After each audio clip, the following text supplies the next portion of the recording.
Okay, so get this. A company worth billions dragging its feet on green energy. Hmm. Projects even charging crazy fees to businesses that want to go solar. Wow. Sounds wild, right? That's exactly what's happening in New Hampshire, and today we're doing a deep dive into Eversource Energy and all their questionable practices. Interesting. You sent us some articles about Eversource. Right. They're a big energy company in New Hampshire. A major player. And their impact on solar energy is Huge. pretty huge. Yeah. So we'll look at those ridiculous fees for system studies. Oh, yeah, those are crazy. The long wait times for interconnection. Yeah. And then Takes forever. forever. Right? And we'll compare it all to states like New Jersey where, So much better. yeah, it's like night and day. Yeah. So whether you're a business owner thinking about solar or just a concerned citizen. Or just interested in how this all works. Exactly. This deep dive will give you a good look at the challenges and Absolutely. the potential solutions for a greener future.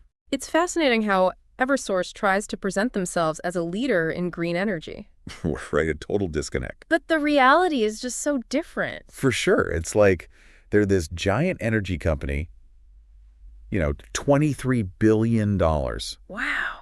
serving over 4 million customers across 3 states, and A behemoth. a total behemoth. Yeah. And yet they're being accused of basically punishing businesses that want to go solar. It's pretty clear from the articles that one of the biggest issues is the cost of these These system studies? system studies. Yeah, Eversource demands these before they'll even think about connecting a new solar project to the grid. It's like a barrier. A huge barrier. We're talking tens of thousands of dollars just to see if the grid can handle it. It's insane. It's like they're saying It's ridiculous. a billion-dollar company needs a bake sale to afford a calculator. Exactly. You'd think with their resources and expertise they'd have a good understanding of their grid's capacity. You would think. These fees seem more like a way to discourage solar. Like a A tactic, yeah, rather than an actual need for a deep analysis. It really makes you question their commitment. their commitment to renewables. And it's not just the fees, it's what they represent. Oh, absolutely. It's like they're making solar only for the rich. Exactly. Only for those who can shell out tens of thousands up front. Smaller businesses, nonprofits. Regular people. Regular people are completely shut out. And speaking of unfair advantages, we have to talk about how this compares to other states. Yeah, the differences are shocking. The articles mentioned PSE&G in New Jersey, Right. where solar projects are connected so much faster. Like 30 days sometimes? 30 days. And the fees are tiny. What's the deal with that? It's a stark contrast. PSE&G seems to have a much more streamlined and efficient process for connecting solar. So it's not a technical problem then. Doesn't seem like it. It really points to Eversource's internal policies and priorities. So is Eversource just behind the times, stuck in the old ways of doing things? It's definitely possible.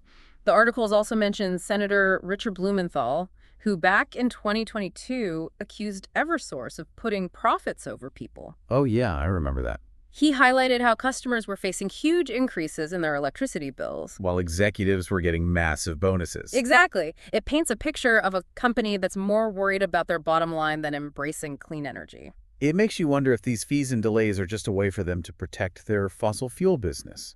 That's the question a lot of people are asking. And it's not just politicians. There's a growing wave of public anger towards Eversource. Yeah, protests, complaints. People are accusing them of stalling renewable energy projects. Groups like Extinction Rebellion and local activists in Massachusetts. They've been really vocal. They've even accused Eversource of pushing fossil fuel projects in low-income areas. While slowing down renewables. It raises concerns about environmental justice and whether everyone benefits equally from the transition to clean energy. It's classic corporate hypocrisy. They talk about their commitment to clean energy in all their fancy marketing.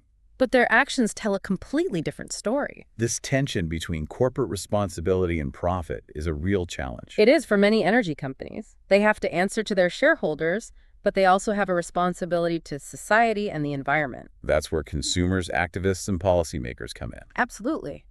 We need to hold these companies accountable. Make sure they're not just pretending to care about sustainability. Consumers have power. Choosing renewable energy options when available, supporting sustainable businesses sends a clear message. So we can actually vote with our wallets. Exactly. And our choices. What about policymakers? What can they do? They have a crucial role. They can implement stricter regulations and incentives, like setting limits on interconnection timelines and fees, creating programs to encourage solar adoption. Maybe even hold companies like Eversource accountable through investigations or public hearings. Exactly.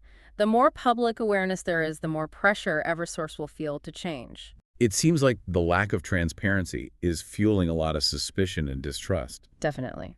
People are wondering if these fees are actually necessary or just a way for Eversource to make more money while slowing down solar. Wouldn't it make more sense for a company that claims to be a green energy leader to be encouraging and facilitating the switch to renewables? You would think. And that brings us back to PSE&G. They seem to have figured out a way to make this process efficient and affordable. What are they doing differently, and why can't Eversource do the same? That's a great question, and it's something we'll explore in the final part of our deep dive. We'll look at solutions, the role of regulators, and what the future might hold for solar energy in New Hampshire. Yeah, it could be a mix of things, different regulations, different grid infrastructure. Maybe even just a different philosophy. Yeah, could be. And, New Jersey, they've been really pushing renewable energy. Strong state policies, lots of incentives. So maybe that's why PSE&G is more open to solar projects? Could be. It's like Eversource is stuck in the past while the rest of the industry is moving forward. Right, clinging to the old ways. And remember, the articles also talked about that criticism from Senator Blumenthal. Yeah, he really went after them. He did. Back in 2022, he accused Eversource of caring more about profits than their customers. It's like a slap in the face. He pointed out that customers were getting hit with these huge increases in their electricity bills, while the executives were getting huge bonuses. It's a bad look. It definitely makes you question their motives. Are these fees and delays just a way to protect their fossil fuel investments? That's what people are saying. And it's not just coming from politicians either. There's a lot of public anger towards Eversource. Yeah, protest, complaints, the whole 9 yards. People are fed up. They're accusing Eversource of dragging their feet on renewables. Groups like Extinction Rebellion and those activists in Massachusetts. They've been really outspoken. They even accused Eversource of pushing fossil fuel projects in low-income areas. Talk about adding insult to injury. It's really concerning. It makes you wonder if everyone's benefiting equally from this transition to clean energy. It feels like a textbook case of corporate hypocrisy.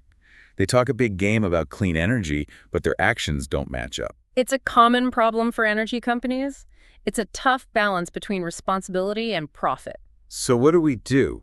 How do we hold them accountable? Consumers, activists, and policymakers all have a role to play. It sounds like it's going to take a village. It might. Consumers can choose renewable options when they're available and support businesses that are committed to sustainability. So we have to be conscious consumers. Exactly. Yeah. And policymakers, they need to step up with stricter regulations and better incentives. Like those limits on interconnection timelines and fees that we talked about? Exactly. And they could create programs to encourage solar adoption and even hold companies like Eversource accountable through investigations and public hearings. So shining a light on their practices. Exactly. And the more public awareness there is, the more pressure Eversource will feel to change. It feels like that lack of transparency is a big part of the problem. It definitely contributes to the distrust.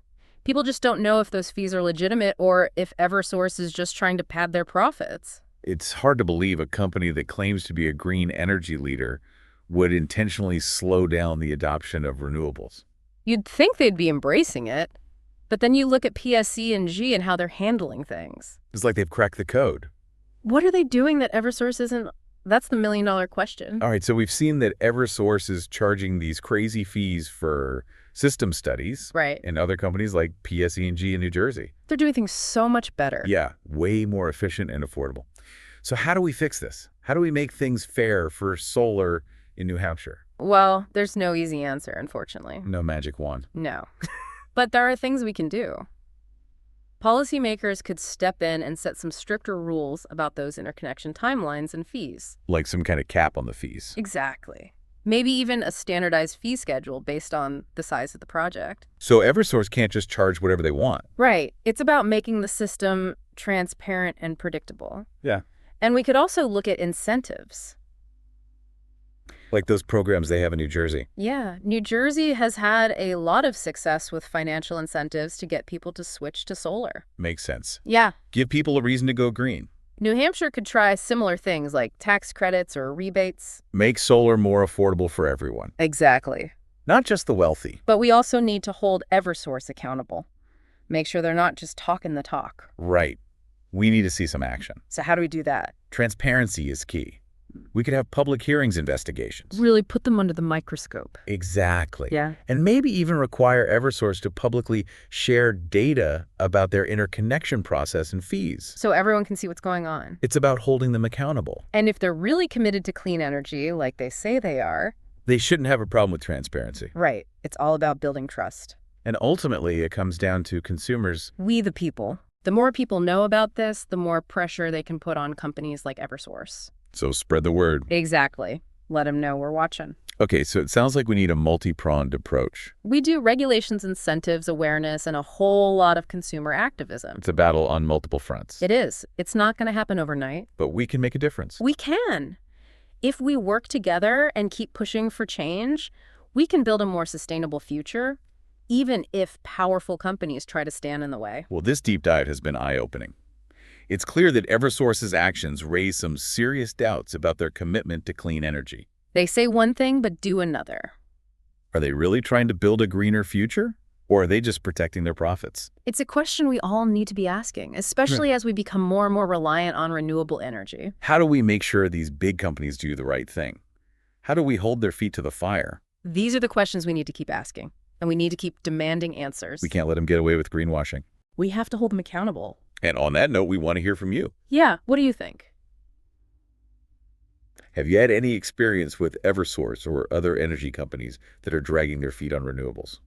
What can we do to speed up this transition to a truly sustainable future? Share your thoughts, your stories, your ideas. Let's keep this conversation going. Let's make some noise. Thanks for joining us on this deep dive into the world of green energy and corporate responsibility. It's been a pleasure. Until next time, stay curious and stay engaged.